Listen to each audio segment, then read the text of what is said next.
Good morning, Judith. You've announced a policy this morning of paying $50,000 a pop to councils around the country who get any more houses built over their 5-year historical average.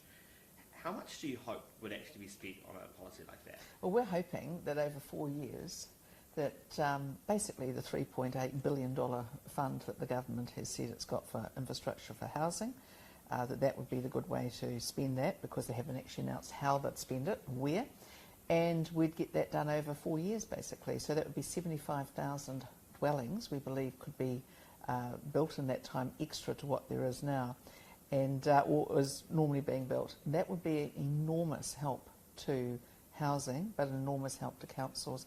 And the other thing too, because it's $50,000 per dwelling, it would actually incentivise in some ways more apartment buildings being built, which would, I think, suit Auckland, Wellington, Tauranga quite well. So I was going to ask, so it's dwellings, it's very much units. Dwellings, yeah. So a council would have a pretty large incentive to it, and to build, to allow a building of 20 apartments, because the infrastructure needs for that is less than 20 houses, That's right. right? So we're talking in some cases, in say Auckland Council, I think it's about $1.3 billion extra that it would get to help for infrastructure. It's a really smart way, we think, of actually incentivising councils and giving them the opportunity to do the right thing, but also not tying it all up in red tape. Have you costed it or capped it or anything? Yep, or are you happy for it to just well, keep we've going? said $3.8 billion over pretty much that infrastructure fund over 4 years. We believe would help extra 75,000 dwellings.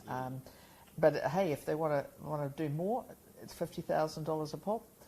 It's a lot less than the $4 billion that we're currently spending on top-ups for housing, whether it's emergency housing, motels, $1 million a day, accommodation supplement, all these things that are happening because rents have gone up and house supply's gone down. What's to stop councils, I guess, allowing houses to be built where they aren't needed, just for the bonus?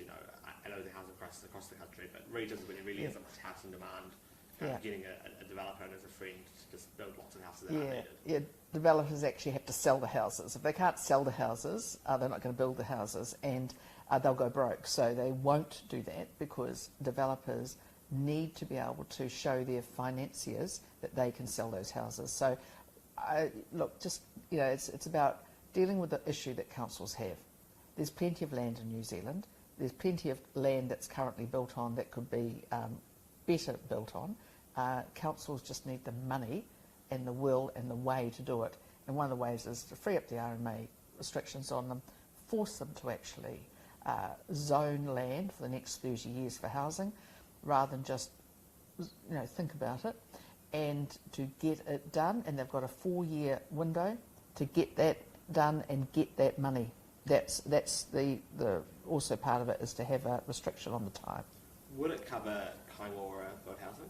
Well, there's no reason why they won't, but the thing is Kaingaora is being built by developers anyway. I mean, Kaingaora doesn't have its own builders that I can recall.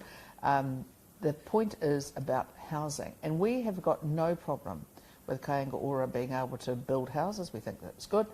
We also would like to see more community housing from community housing providers like Salvation Army, Housing Foundation, people like that, because they have a really good track record in doing it. We don't believe that everything has to be one big government agency.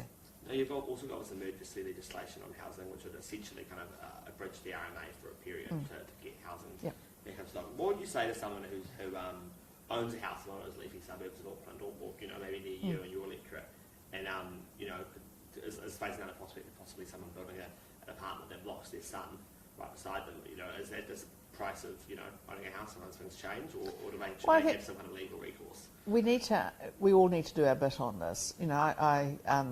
I understand that people will be very upset if they have big apartment blocks next door to them, but I'm also really upset, and I'm sure they are too, that their children can't afford houses, and that their grandchildren can't afford houses, and that we are actually committed to house ownership. We want homes being able to be owned by families so they can have kids. They're not worrying about having to shift schools, all these things all the time, and we don't want all of their money going in rent. We'd rather their money went in mortgages, and paying off their loans. That is a better outcome for everyone.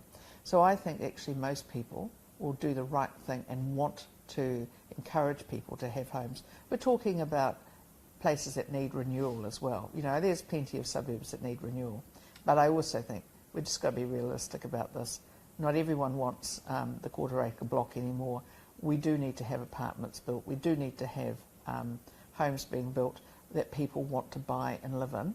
And the best way of doing it is to make them affordable.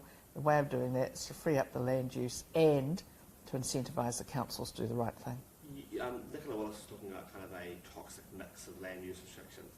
You're an Aucklander. When you look at a suburb like Ponsonby or Greyland, right beside the city, good public transport infrastructure, and mostly made up of single unit dwellings with gardens.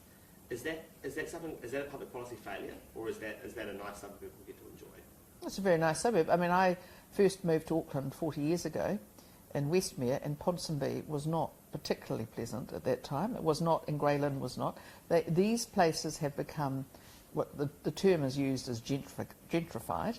Basically, people have moved in, they've looked at the amenities and they've thought, we like to be here and that's great. There are also places with plenty of apartments as well. There's plenty of apartments in Greyland and in Ponsonby, and a lot of those around the main roads. And you'd want to encourage that.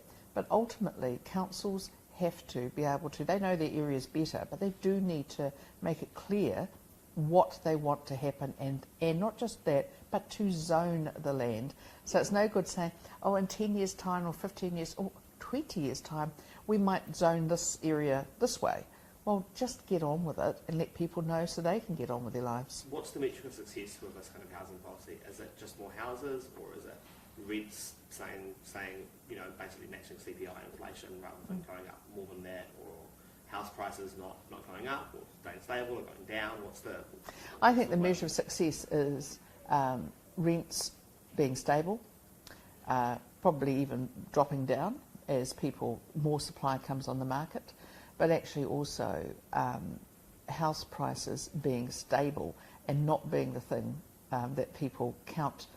You know, house prices going up constantly like they have. I mean, it's up about $200,000, I mean, for some cases, in the last 4 years. People feel rich because their prices are going up. They've still got the same house, and actually, if their children can't afford a house or their grandchildren can't afford a house, they're not that rich because they have to go out and borrow money for their grandchildren. Is stable really enough, though, given how much they've moved in the last 5 years or so? Is stable enough, or do they need to drop? I think they need to be stable. And I think the one thing I really don't want to see is to have people who have gone out and bought a house recently, their first home, and suddenly their house prices drop. And what we found the model we're talking about, we know it works because we did it in Christchurch after the earthquakes. And there, house prices stabilised. So house prices went up around 3% a year in Christchurch after the earthquake, once the house, we started building the houses. That is opposed to 7% in the rest of the country. If you free up the land, and it's been shown all around the world, but even more particularly here in New Zealand, and you incentivise the councils and you give them the help to get the infrastructure built, you can do this, we can do it, and we can stabilise. But it is not good enough just to have all of the money going into existing houses. We need new houses. Speaking of new building, Parliament's new building, yeah or nay? Yeah, I think it's a good idea. I mean, we tried to get this done years ago when we were last in government, and Labour supported it, but Winston Peters didn't support it. So in the end, we've ended up paying a lot of rent and not having our own house. We own the land here. Why wouldn't we be doing it? What's going on with this leadership talk right now? Are you satisfied that Chris Luxon and Simon Bridges are 100% Team Collins? Absolutely. So we've we've had a great caucus meeting yesterday. We had a great one last night. We're sort of doing a lot of policy stuff at the moment. So you'll see us doing more of these, which is we're in that rebuilding phase where we're looking at all of our policies and how it works now, and long discussions. But look, it's very easy to have a bit of rumour making and a bit of mischief making, but actually everybody's on side, and I'm 100% support of my caucus. How damaging is the fact of the chatter, that for Duck and Ghana, opinion pieces that get to get ones in the Herald. Yeah. Does that create its own momentum? Well, it's no, I don't think. I think what it does is it takes us off the issues that matter to people, and that's why I'm really not interested in them. You know, I just think stick to the things that matter to people. I've been in politics long enough to see that this is pretty normal for any opposition after election to have this sort of stuff. It's easy. It's easy journalism. It's easy politics. Actually, the harder stuff is dealing with the policy issues, and that's what we're dealing with. Simon Bridges is said to have said the other day that he treats you as well as you treated him when he was leader. Did you take that as a bad remark, or is that just a... No, I don't take anything of it. I just think Simon has got a lot of attributes, and he's got a huge role to play in our caucus. So he's got big portfolios, and I just have full confidence in him to get onto them. You talk a lot about targets for the government. Do you have a target for yourself in terms of party vote and public poll by say the end of this year? No, I don't, and I don't have it for a very good reason, because we're 2.5 years out from election. What I am doing, though, is I know that if we do the groundwork, we do the foundation work, we build our ability to be the alternative government, then things will work out. I know how it works. It's like building a house. You've just got to start from the ground up and just keep going. And what you don't do is go out and say, you know, here we are, we're not going to chase every single car, we're going to do the work now, because it doesn't matter, no one wants to be peaking 2.5 years out from election. We need to be moving through and peaking at the right time. Right, so it's a timing thing. You don't want to actually get the party vote up too much now? Is that Well, it's not that, it's just not I mean, not going to put all the... I'm not going to be out there attacking the government on every single issue. What we are doing is holding them to account on the issues that matter now to New Zealanders, and they may not be the same issues in 2 years' time. And the reason for that is we don't know what's happening with vaccines, all these sorts of things. So it is important that we just do that work, and no point just going out trying to grab headlines every single day. Thanks so much for your time, Thank Judith. you.